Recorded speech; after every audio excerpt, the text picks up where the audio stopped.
Moon in Dhanishtha नक्षत्र। चंद्रमा धनिष्ठ नक्षत्र में जब होता है तो क्या रिजल्ट देता है? How it will behave, what characteristics, what traits, what personality a person will going to have, what will be his career, finances, health, all these things we are going to discuss in today's video. So welcome back guys, कैसे हैं आप सब लोग? तो guys हमारा transit की सारी series पूरी हो चुकी है। सैटर्न की हमने पूरी करी through moon science and through ascendants, फिर हमने जुपिटर की through ascendant and then Rahu Ketu की थ्रू असेंडेंट। अब जो हम शुरू कर रहे हैं इसमें हम लोग नक्षत्र के ऊपर बात करेंगे।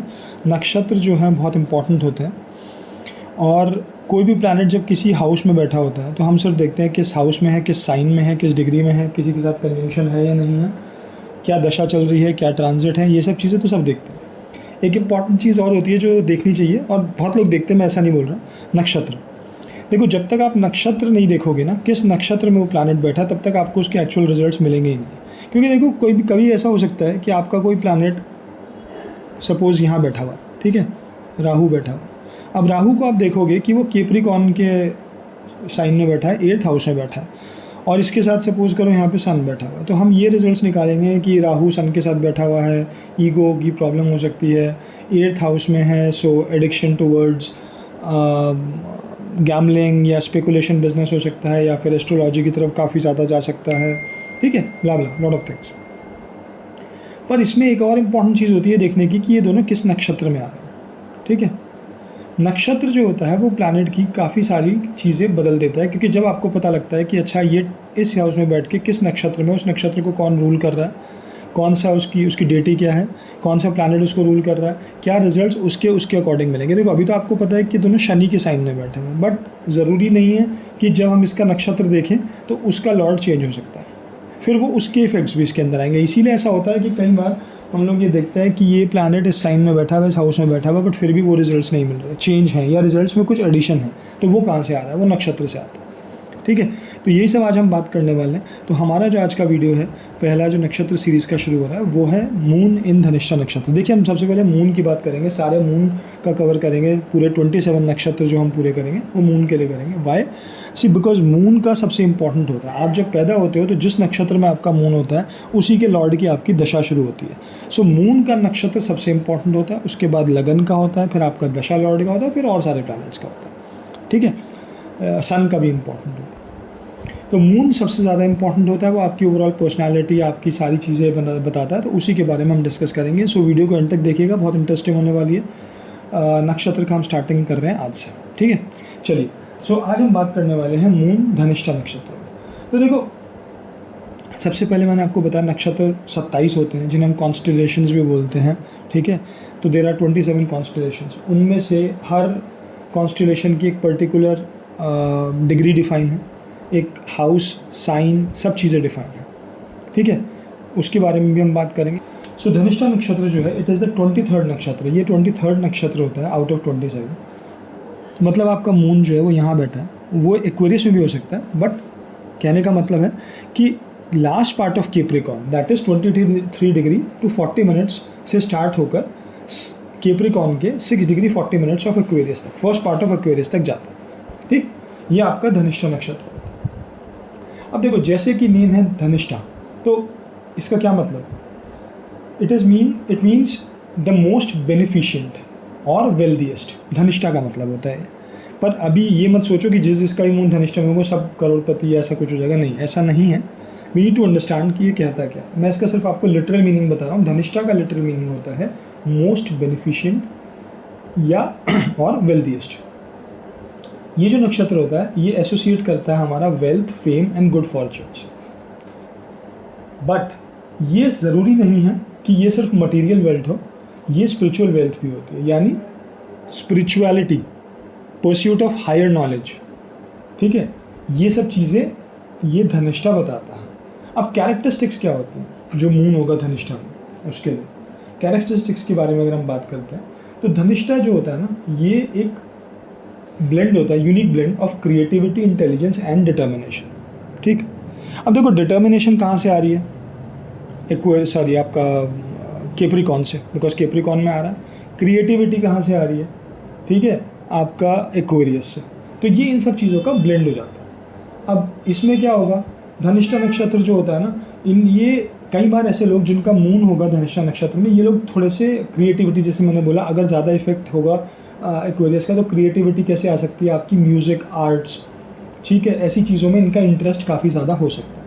ठीक, इन लोगों में नेचुरल टैलेंट होता है that they do good dance, या म्यूज़िक का एक अलग से इनके अंदर इंटरेस्ट या टैलेंट होगा, हो सकता है किसी की आवाज़ अच्छी हो, कि कोई डांस अच्छा करता, उनको नहीं भी पता होगा, प्रैक्टिस नहीं करेंगे, बट जब वो करने जाएंगे तो they can do very well.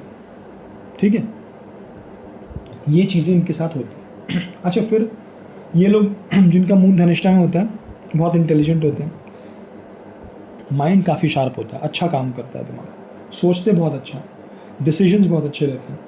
ठीक है, तो इंटेलिजेंस होती है, ability to think outside of box, जैसे मैंने आपको बताया ना, सोचते बहुत अच्छा है। तो सोचते मतलब क्या है कि नॉर्मल रूटीन नहीं जैसे हर कोई सोच रहा है, ये कई बार बहुत अलग जाके out of the way, out of the box जाके सोच लेंगे।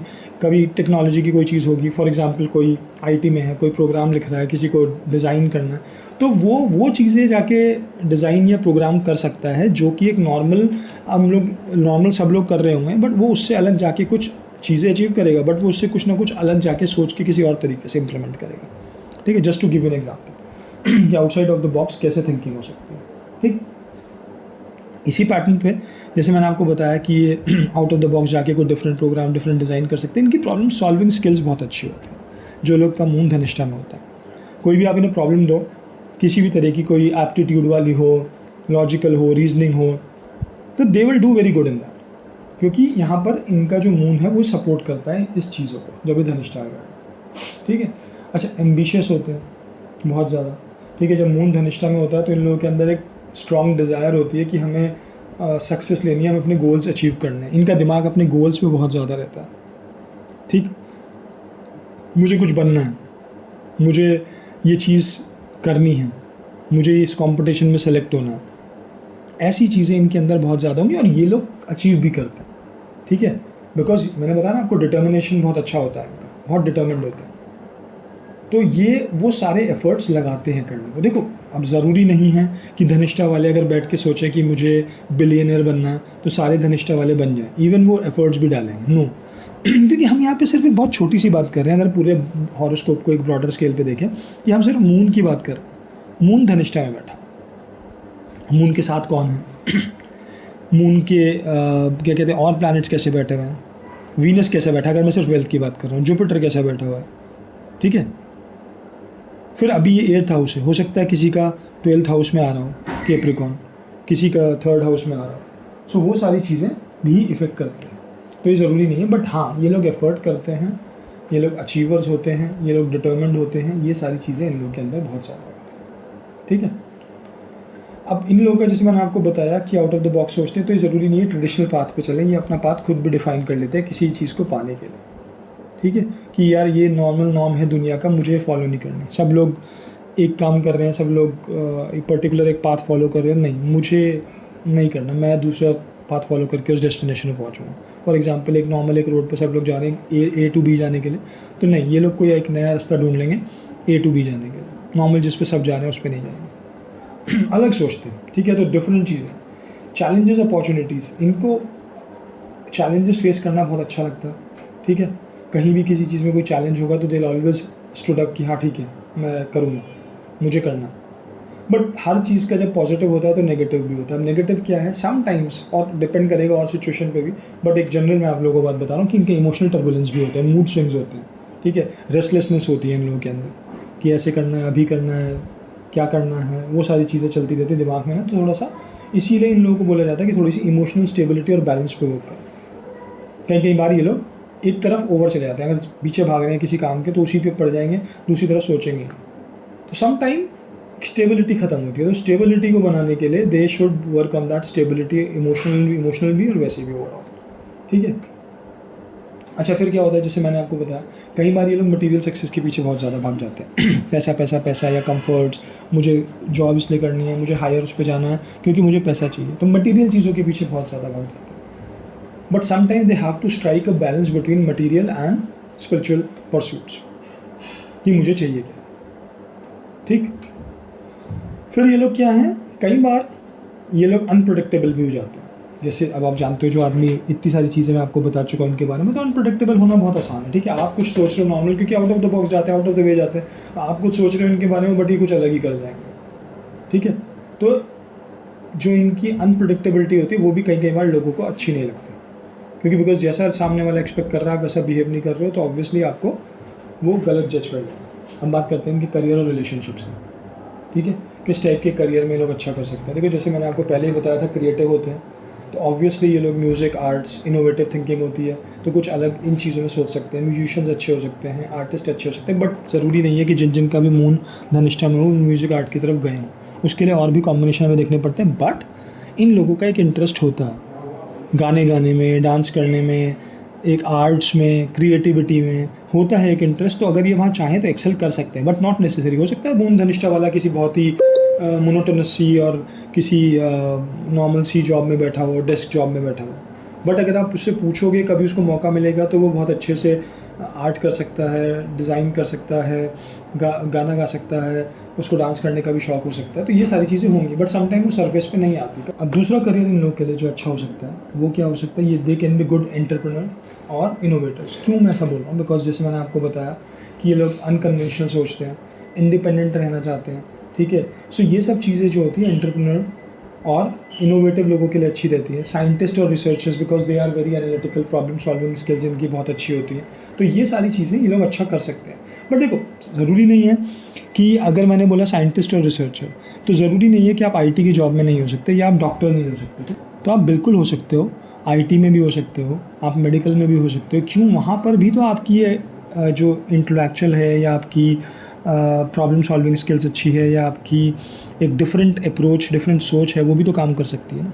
तो ये ज़रूरी नहीं है कि मैंने जो प्रोफेशंस या मैंने जो करियर पे चीज़ बताएं वही है, बट पॉइंट ये है कि जिस भी करियर में आप जाओ वहाँ पर कुछ चीज़ें, जैसे या तो क्रिएटिविटी हो, ठीक है, या फिर आपको कहीं प्रॉब्लम सॉल्विंग स्किल्स में जाना हो, ठीक, या कुछ आप अलग हट के कोई पाथ लेके आपको कुछ नया डिज़ाइन करना, आप कुछ नया कर रहे हो, इनोवेटिव कर रहे हो, ठीक है, तो वो चीज़ें ज़्यादा अच्छी होंगी आपके लिए। ऐसा नहीं है करियर में तो धनिष्ठा नक्षत्र वाला हो सकता है किसी बिजनेस में ही बैठा हो, किसी शॉप पे ही बैठा हुआ होगा, पर वहाँ पर बैठ के वो कितना एक्सेल कर रहा होगा, कितना खुश होगा, ये डिफरेंट क्वेश्चन होता है, ठीक है।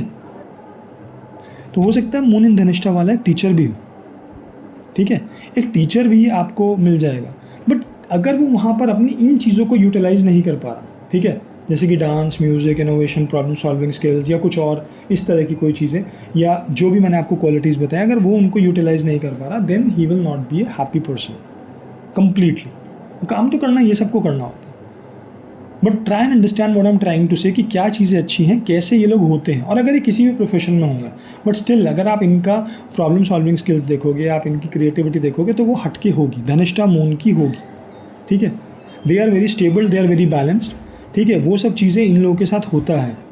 अब हम मून धनिष्ठा वालों के रिलेशनशिप्स के बारे में बात करते हैं। देखो रिलेशनशिप में ना इन लोगों को बिल्कुल अपने जैसे लोग, जो इनके इंटरेस्ट हैं, जैसे कि क्रिएटिविटी, जैसे कि इंटेलेक्चुअलिटी, या फिर इंटेलिजेंट लोग जिनको डेवलपमेंट ज़्यादा पसंद हो, जो स्पिरिचुअल हों, ऐसे लोगों में ये नहीं कि सारी क्वालिटीज़ एक ही आदमी हो, बट कहीं भी अगर इनको ऐसी क्वालिटीज़ मिलेंगी, they always get attracted towards that person. अब ज़रूरी नहीं है कि जिससे आपकी शादी हो उसमें ऐसी चीज़ें हों उस पर्सन में, क्योंकि वो एक डिफरेंट चीज़ हो, डिफरेंट टॉपिक, बट ऐसे लोग अट्रैक्ट किन लोगों की तरफ होंगे, ऐसे लोग किन लोगों के साथ ज़्यादा अच्छे से फ्रेंडशिप कर सकते हैं या उनकी बॉन्डिंग अच्छी हो सकती है, वो उन्हीं लोगों से जिनके अंदर ये क्वालिटीज़ होती है, ठीक है। तो ये इनके रिलेशनशिप, या एक तरीके से कह लो कि किस तरीके के लोग इनको ज़्यादा पसंद आते हैं। अच्छा, कुछ चीज़ों के बारे में बात करेंगे, कुछ प्रैक्टिसेस जो इन लोगों के लिए अच्छी रह सकती हैं। Meditation is one thing which is very beneficial for people having moon in Dhanishtha नक्षत्र, क्योंकि जैसे मैंने आपको बताया कि कई बार ये स्टेबिलिटी या एक ये कह लो कि एक प्रॉपर बैलेंस नहीं मेंटेन कर पाते लाइफ में, because of their thinking, their जिसको बोलते हैं ना हम कि एक अप्रोच जो है इनकी लाइफ में कि मुझे आगे बढ़ना, एम, डेडिकेशन, उन सब चीज़ों की वजह से। तो उसके लिए if they do meditation, that is very good for them, ठीक। मेडिटेशन करें, अपना कहीं ना कहीं अपनी क्रिएटिव एक्टिविटीज़ में दिमाग लगाने की कोशिश करें, कुछ क्रिएटिव करते रहें, योगा करें, चैंटिंग करें, ठीक है, ठीक। चैलेंजेस, अपॉर्चुनिटीज़, मैंने आपको बताया चैलेंजेस क्या होते हैं कि थोड़ी स्टेबिलिटी बनाना, हमेशा ज़्यादा मटीरियलिस्टिक चीज़ों के पीछे भागना, ठीक, माइंड को स्टेबल रखना, इमोशनल स्टेबिलिटी रखना, ये सब इनके चैलेंजेस हो जाते हैं। तो अब देखो ये सारी चीज़ें हैं जो मून इन धनिष्ठा नक्षत्र के बारे में हमने आज बात करी। फाइनेंशियली अगर मैं बात करूँ तो financially they always do good, ये बट ऑब्वियसली जब मैंने आपको बताया कि they always strive for their aim, तो वहाँ पर अच्छे होते हैं। But again having said that कि सब धनिष्ठ मून वाले, मैंने आपको शुरू में ही बोला है कि सब बिलियनियर या मिलियनियर होंगे, ऐसा नहीं होता, ठीक। वो डिपेंड करेगा अदर कॉम्बिनेशंस के ऊपर भी। सो प्लीज़ डोंट थिंक कि अगर हम बात कर रहे हैं या तो सब लोगों का मून धनिष्ठा नक्षत्र में ऐसा होगा, तो उस तरीके से आप ना सोचें। ये एक जनरल चीज़ें हैं, और बट मैक्सिमम मून धनिष्ठा नक्षत्र वालों के अंदर ये क्वालिटीज़ आपको मिलेंगी। इट्स नॉट अबाउट कि वो क्या बनेंगी या क्या उनके पास पैसे होंगे, it's about what qualities they will going to have, ठीक है। या उनके जो बेसिक ट्रेड्स होते हैं वो क्या होंगे, वो हमने डिस्कस करे, वो ज़्यादा इंपॉर्टेंट होते हैं समझने के लिए। किस टाइप के करियर में आप जा सकते हो, अगर आप किसी और भी करियर में हो तो भी बैलेंस मेंटेन करने के लिए आपको क्या करना चाहिए, जो हमने बात करी। सो ठीक है, ये सारी आज हमने बातें करी मून इन धनिष्ठा नक्षत्र की। आई होप आपको वीडियो अच्छी लगे हो। आगे हम लोग मून की बात करेंगे सारे नक्षत्र में। दिस इज़ द 23rd नक्षत्र आउट ऑफ 27 नक्षत्र। हम लोग हर नक्षत्र को कवर करेंगे, पहले मून का, फिर बाकी सारे प्लैनेट्स का भी। Moon is very important, so that is why we have started first with moon, ठीक है। सो चलिए गाइस, आई होप आपको वीडियो अच्छा लगा। अगर अच्छा लगा हो तो please do subscribe to my channel, hit the like button, share the video, comments. Thanks, bye.